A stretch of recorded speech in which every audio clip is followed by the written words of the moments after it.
There are many steps in the label process, and we've actually simplified them for you. So let's dive in.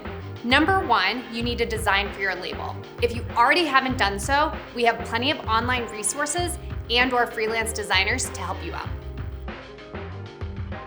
Number two, choose your materials. We have tons of choices when it comes to finding the right one for your product. To make it easy for you, we'd be happy to send you a sample packet.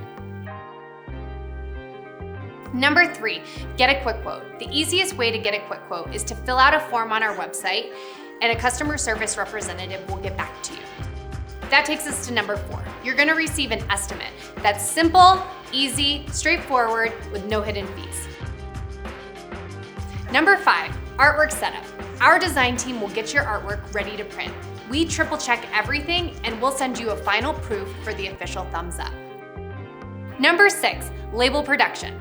Once your order is approved and paid, you will receive an email letting you know that your order has gone into production. Our quality check includes that you have the correct material, printing is up to spec, and that you will be 100% satisfied with the final look and feel.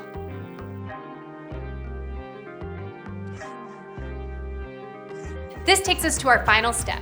Your order is ready for shipment. You're gonna receive one final email confirming your shipping address, or let us know if you'd like to pick it up. And those are all the steps. Feel free to reach out to us with any questions and we'd be happy to help you out.